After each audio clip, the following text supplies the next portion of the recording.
Um, we'll, I guess, move right on to the regional focus. Lacey, Tumwater, and Olympia. So, yeah, Jeff, you want to tee this up, and you're eager to learn Sure. about our three cities that are represented on ORCAA.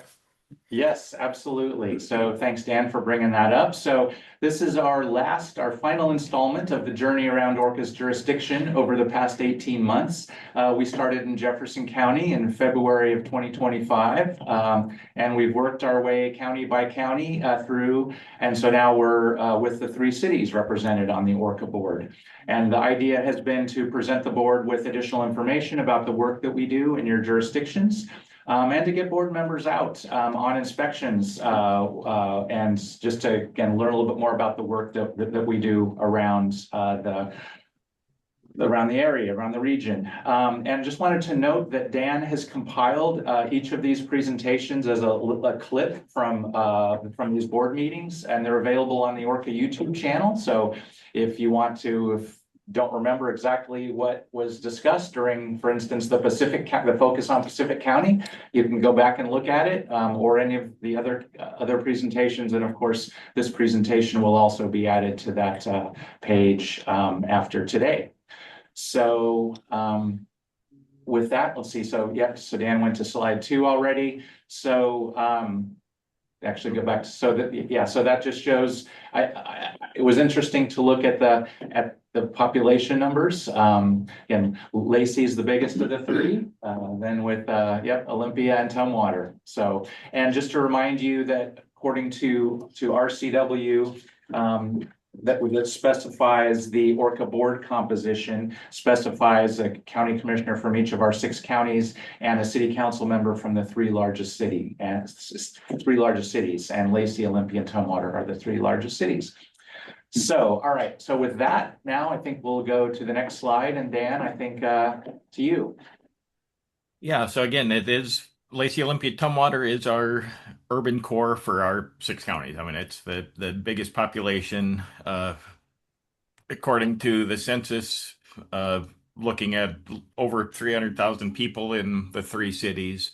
That's a density of almost 420 people per square mile. So definitely more of an urban core than a lot of our jurisdictions. But that's where a large part of our population is, and that's where a lot of our work is conducted. Some of the fun facts I dug up, and this is one of ORCAA's old archival photos from back shortly after we were founded in 1970. That's Panorama or Lacey Plywood in Panorama City, with a very unfiltered stack coming out of it. So fortunately, we don't see that anymore. And I believe that road is now Pacific Avenue, going up through Lacey and towards Yelm. But some of the fun facts, we've found archaeological evidence going back 3,000 years. Tumwater is one of the oldest settlements in the Puget Sound. Olympia was named official name in 1950, and the U.S. government made it the home for the Customs House of the Washington Territory, and that's why it eventually became the state capital. Lacey was originally Woodland, and there was already a Woodland, Washington, so they had to change their names. They decided to just match the local post office. Sorry, got another admission here. And wasn't an actual official city until 1966, which is also the year of my birth. So we share a birthday. Oh, And I don't know if Ryan or Paul or Joan would like to jump in with any interesting aspects or things about your cities you'd like to share. I mean, so Lacey just recently had their the Lacey Cultural or History Museum just opened up officially like in the past month.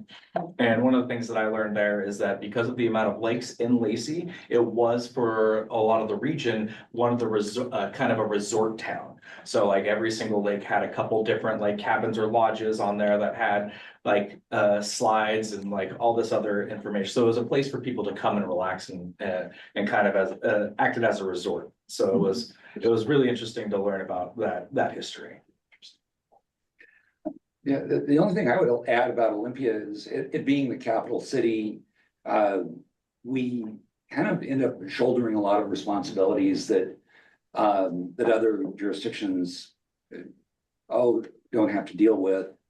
And that can be both good and bad, you know, meaning some of the challenges are very big and some of them are kind of little plums, you know, for the city.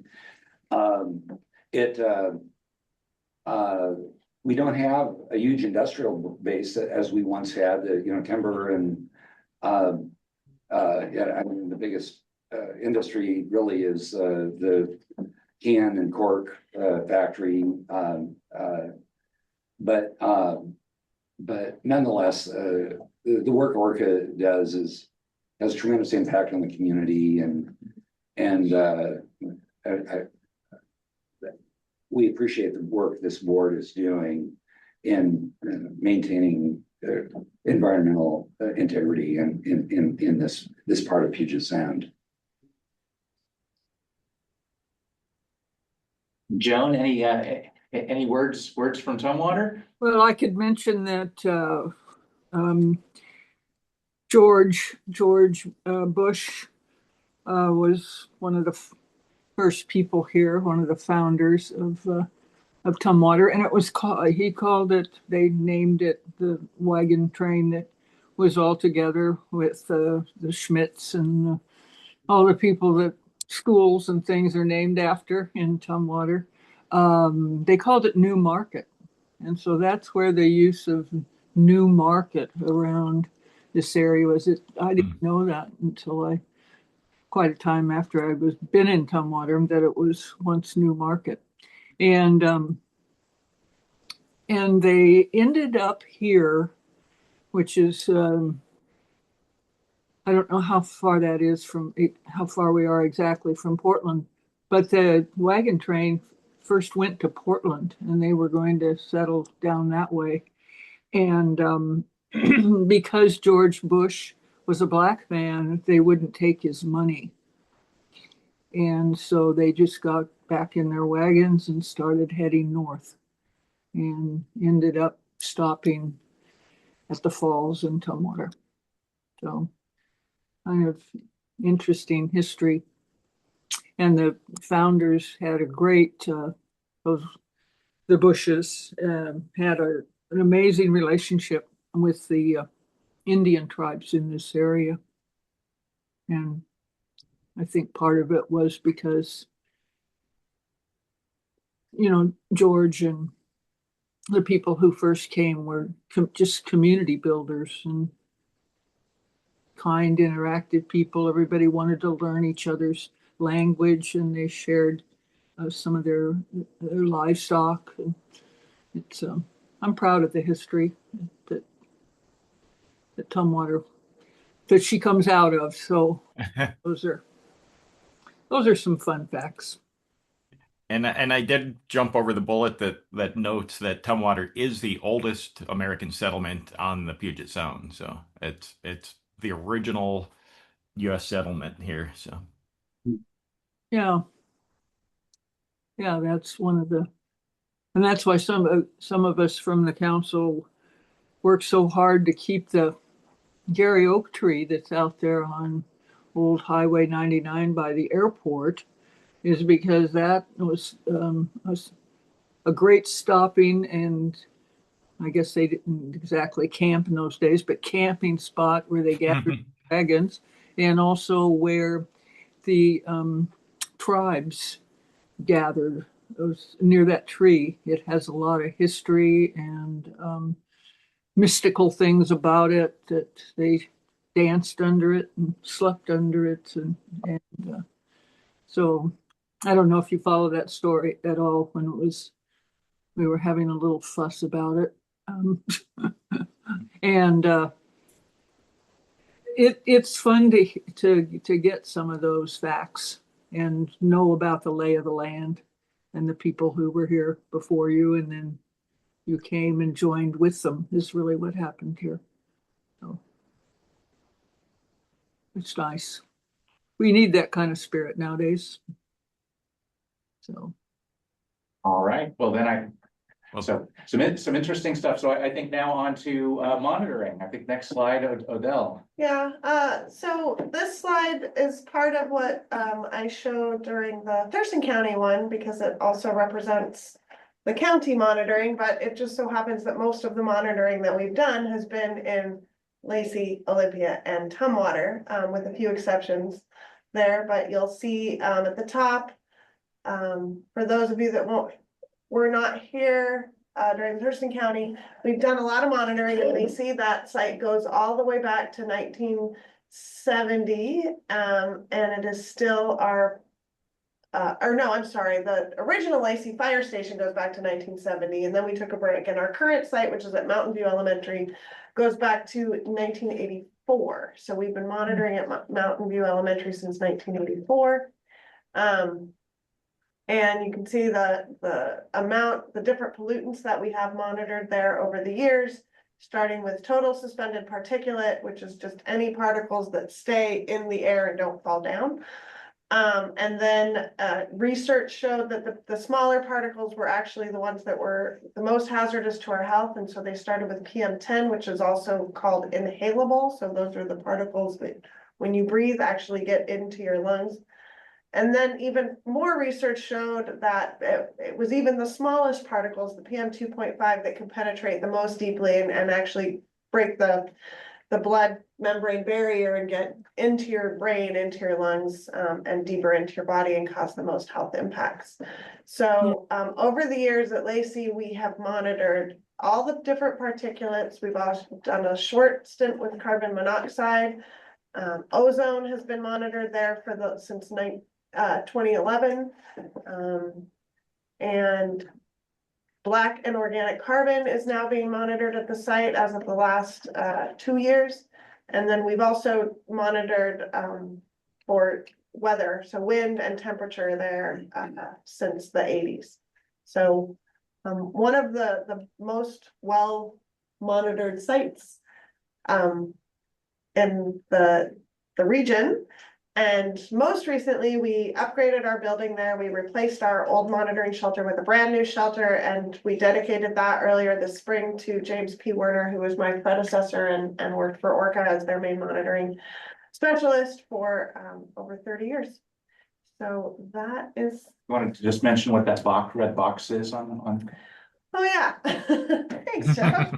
So the red box, that is the period of time that we were in non-attainment for national ambient air quality standards. So, and we were monitoring in Lacey, of course, at that time, but it did extend to the whole county. But this is the only region where we actually were considered non-attainment officially. And so we had 20 years from that point. So the red box that's the years that we measured PM10. I should say we were in non-attainment for PM10. Those are the blue measurements. And then in 1990, I'm having trouble looking at my years. So it was the 80s that we monitored. And then in 1990, we were declared in non-attainment, and that was during the red box time. And then in 2000, we were able to demonstrate that we were in attainment, but we still had to file reports up until 2020. So for 20 years to demonstrate that we were meeting attainment status. So all of that is now done, and we are officially back in attainment for ambient air quality standards for PM10. So, okay. Yes? Yeah, Okay. that's great. Thank Take you. it away, Mike. No, not me. Or whoever's Dan, Dan. back to Dan. So, and the reason we were in non-attainment was largely because of wood smoke, and specifically wood smoke from wood stoves and fireplaces. So in the cities, indoor burning is a significant issue when you have large portions of the population burning wood in densely populated cities. You get a lot of smoke complaints. You get impacts on neighbors because homes are so close together. we do have some wildfire events in the past 10 years have been uh, more prevalent. Prior to that, I don't know that we ever had wildfire smoke events of significance. But since about 2016, 17, we've had wildfire smoke events, as we know, that have impacted all of Western Washington at times. And then outdoor burning.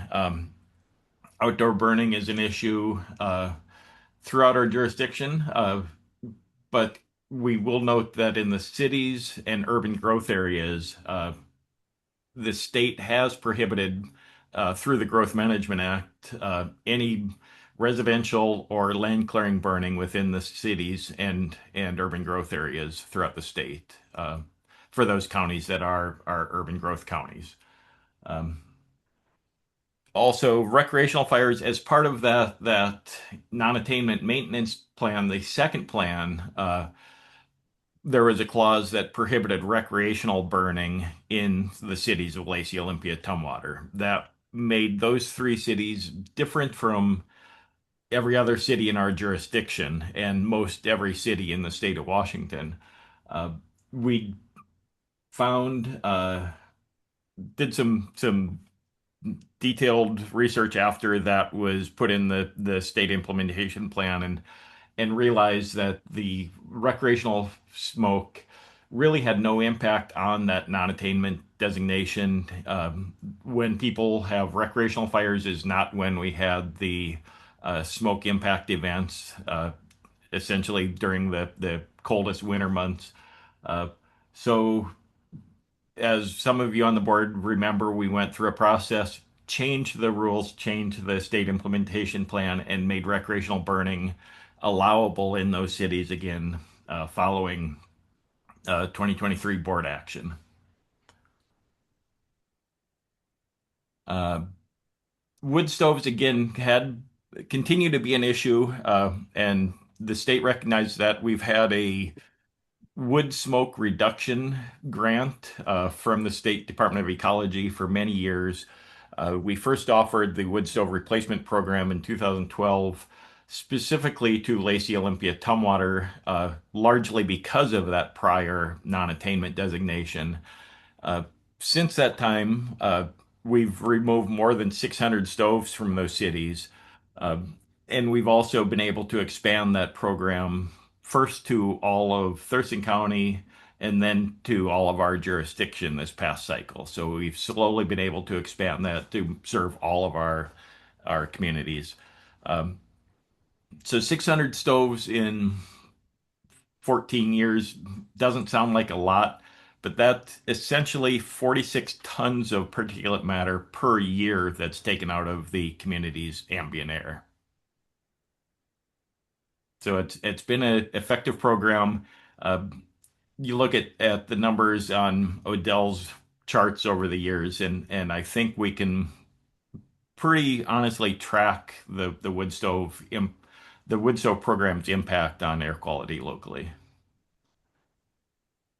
Again, outdoor burning in the cities and urban growth areas, only recreational fires are allowed. Um,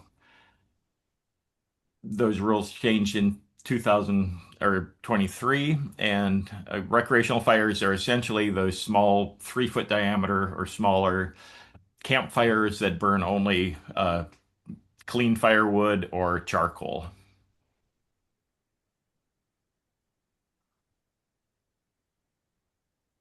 Uh,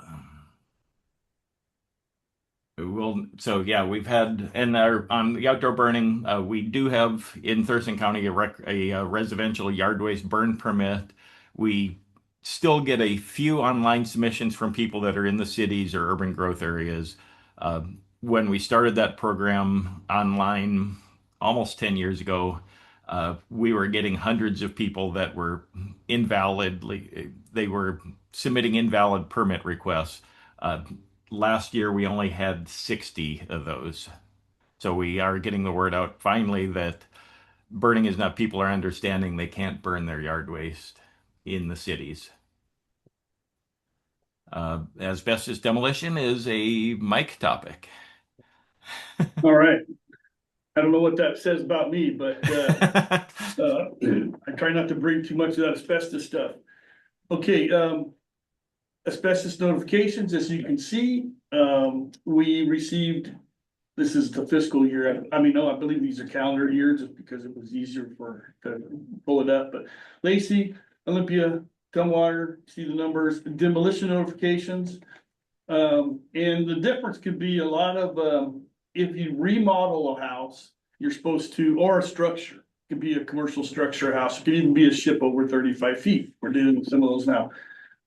You can, you're supposed to test anything that's probable or possible asbestos, sheetrock, texture coating, tile floor, glue on, linoleum, glue for carpeting, acoustical ceilings, things like that. And so, when people come in to cities and counties and they remodel, they would get a remodeling permit. They should be having an asbestos sampling done prior to the work. If not, that is a violation of our work. And if they hire a contractor to do the work, it's a violation of L&I work also.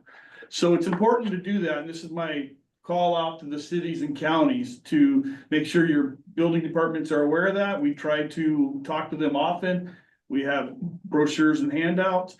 But looking at the numbers, I kind of think there's probably more than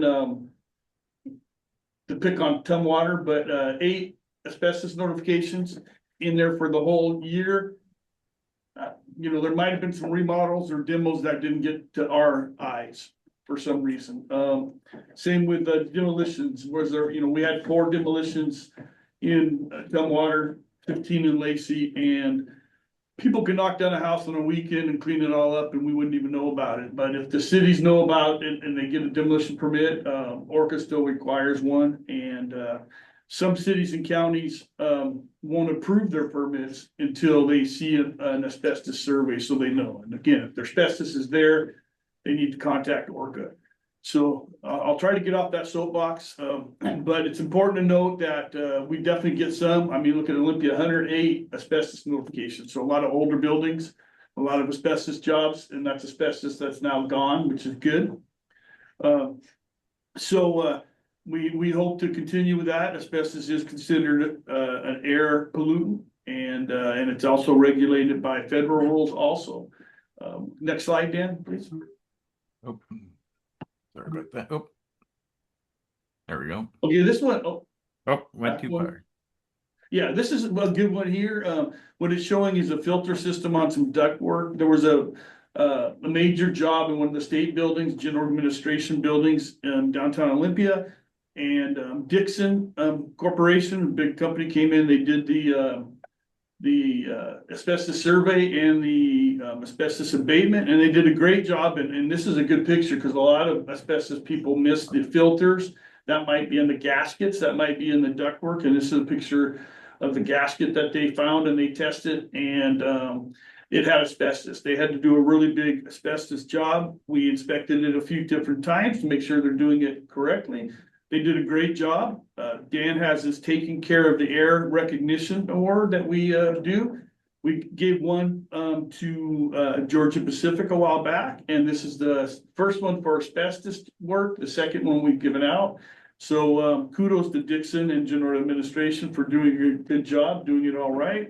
And thanks to Dan for developing this recognition. I think it serves good to show people that we not only want to, you know, them to do things right, but when they do, and it's a nicely done job, we'll try to recognize him. So, and I would add too that, I mean, we take this seriously, this recognition. So we did our due diligence. We actually contacted other local air agencies that work with Dixon and asked them about their experience with them. And to a man, they all said, when we get a Dixon job, we cheer because it means it's going to be done right and easy for our inspectors. Talking to Aiden Palm and Rose from our inspection team, these guys were even flagging the glazing around interior windows, the putty that holds the window panes in place, and noting they were testing those small amounts of glazing. So they're very diligent from all indications. Yeah, they did a great job. We love to see them come through and do the work, and it was a huge project.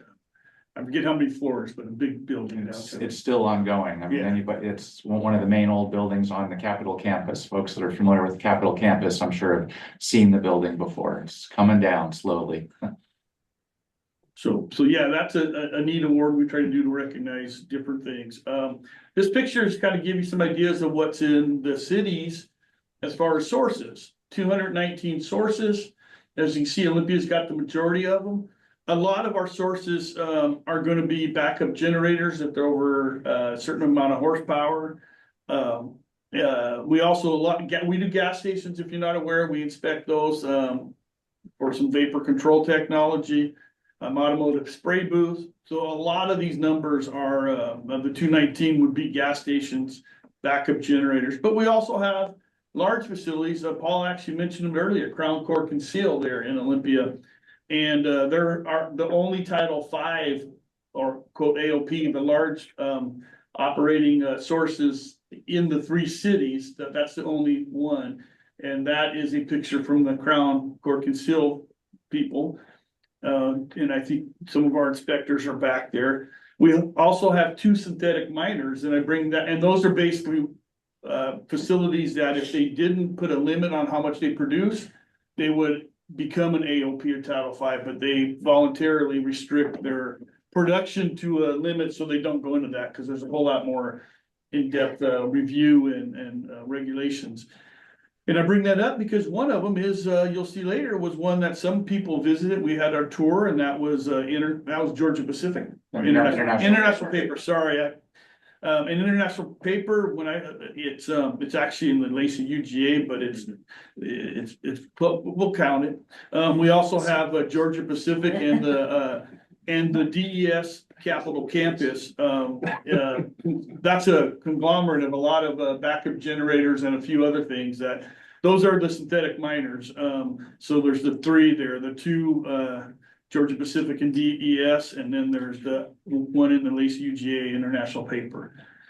So 3, and then all the rest are what we call natural miners. They're smaller, but all kinds of variety of stuff. It's amazing what we have. Also, going to that last bullet item. Back up please for a minute. Yeah, the last bullet item, emission inventory, are we collect this emission inventory on some of the bigger sources, and I've said that about all the counties that would come, how many we had. In this case, for the cities, there's 18 sources. It would be definitely from the AOP source, from the 3 synthetic miners, and then we have 14 other sources that are considered large natural miners that we collect the emission inventory and from those. So now the next slide, please. Okay, this is a good map, and I give Dan credit for putting this together. You can see kind of the locations. Now, of course, you don't see every one of them because some of those pins are doubled on top of each other or tripled, especially in Olympia. But what's unique is it's Lacey, Tumwater, they're kind of pretty equal. The slide before, we talked about 57 sources in Lacey and 56 in Tumwater. And yet we saw early on the population, Lacey has more population than the rest of them. But Olympia has the most sources, attribute a lot of that to gas stations, backup generators. But yeah, that just gives you kind of a representative map, of kind of where the spatial, where they sit. Next slide, please. And now it's going to go to Jeff. All right. Well, I was lucky enough to go on both of the inspections that we did in Olympia and Lacey. So this was a picture of the inspection of the Lacey, Olympia, Tumwater, Thurston County Clean Water Alliance wastewater treatment plant, downtown Olympia on May 19th. Ryan and Paul joined a few staff members and lot staff, Matt Valenta, Mark Petrie, and Jesse Barham did a great job of showing us around, telling us kind of, we started at where the water comes into the facility and then followed it through.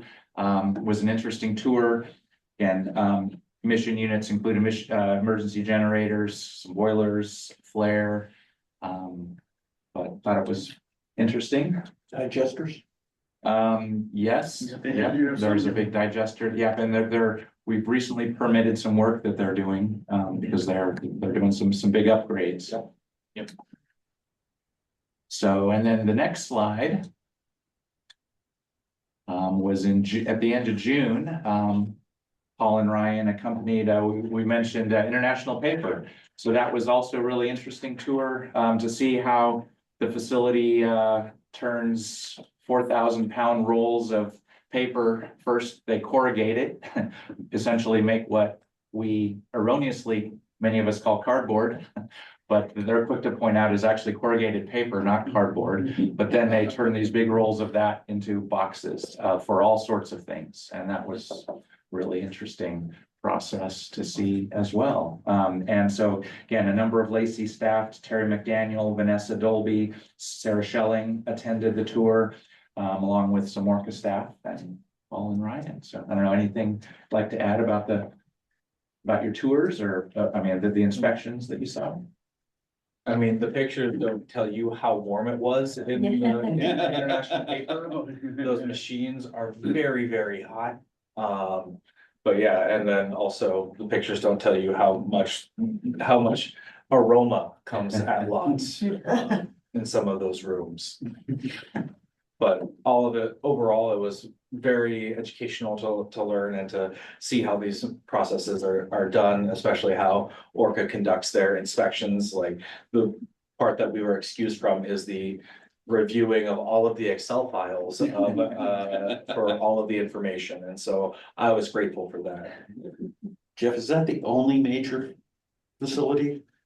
Crown is the only major facility in the three cities. International Paper is a synthetic miner, so it's one step down. They intentionally keep their. Yeah. Okay. Well, then next slide. Yeah, it's just, so again, we've concluded our tour. So we've finished our tour around ORCAA cities and counties, but, again, we're always interested in highlighting if there's something interesting that board members are aware of going on around the counties or cities that you think we should highlight. Let us know. Happy to get it on the agenda. Again, the next thing we'll be doing starting in September is a focus on ORCAA programs. We'll be starting that in September. But and also if you're interested in getting out on an inspection just to see more of what the inspectors are doing and engineers are doing out as we work with these sources, please get in touch with me, get in touch with Mike, and we will get you lined up for joining us in the field. So I think that's it for that. Is there any questions or comments?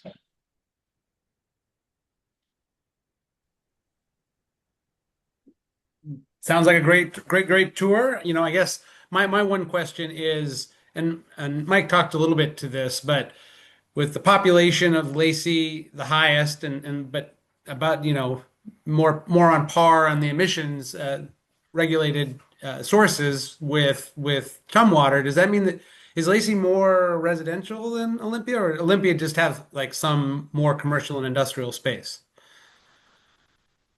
My gut feeling is that Olympia just has more, I wouldn't say commercial space in large quantities like the big box stuff, but they have a lot more small mom and pop gas stations, a lot more paint booths, some of the smaller sources. There's more businesses that have backup generators and we regulate those.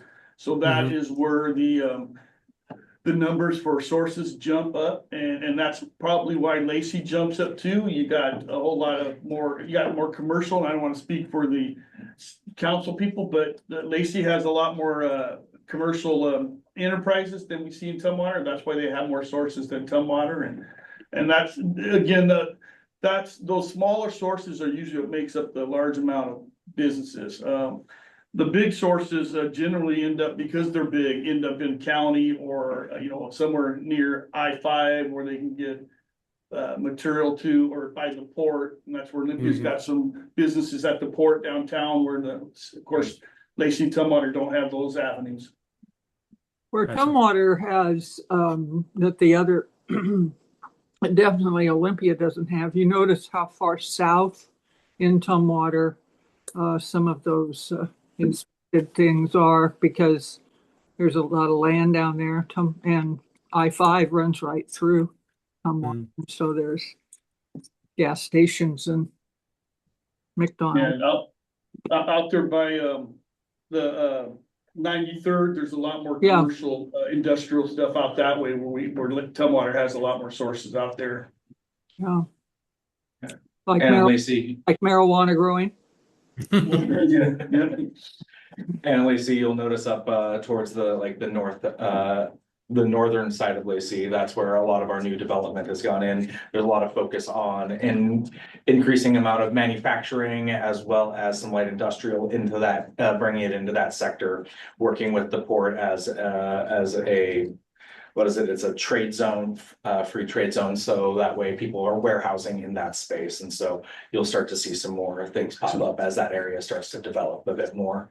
And that's exactly what he's saying is what is already in the south part of Tumwater is, sad to say, warehouses and things like that where they're ruining the land. But we're not talking about environmental things here. I get, well, we are, but it causes me to get on one of my horses and,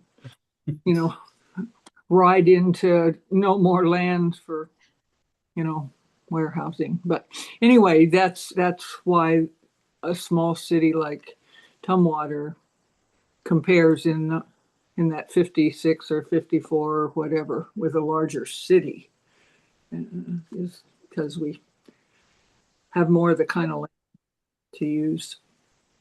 Everything's This is relative, of Paul. course. Still the third largest city in the ORCAA region, right? So Yeah. Tumwater's a big city to us out here in the sticks. But sorry, Paul, I didn't mean to step on you. No, Go ahead. it's okay.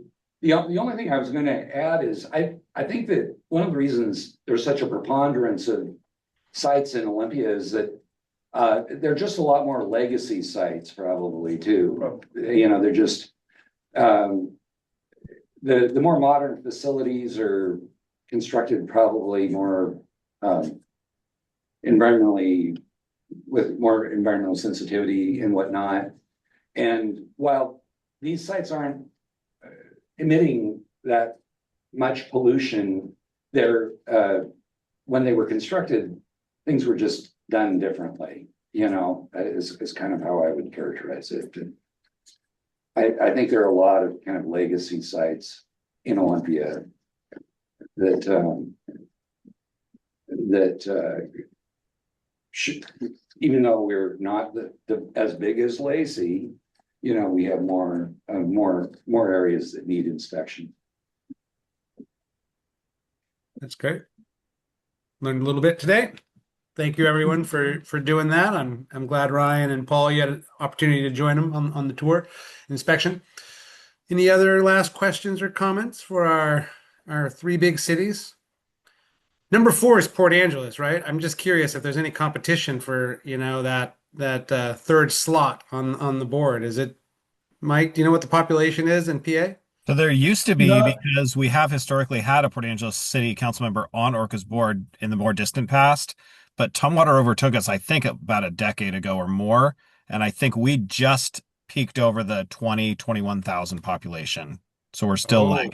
And my guess is our population growth is also slower than Tumwater. And so that is the gap never is gonna growing, catch up. not shrinking.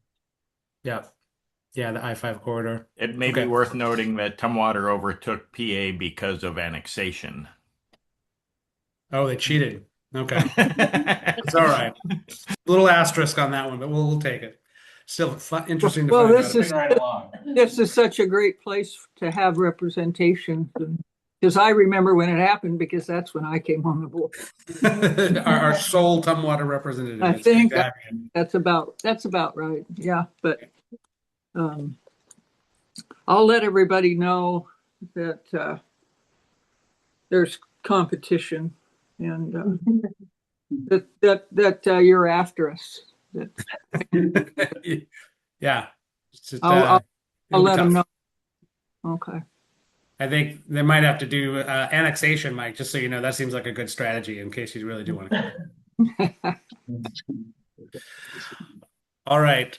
Great. Well, thank you for the whole series has been really informative and great as we, move from the most beautiful of all the counties down to the cities. It's been really educational. But we'll move on to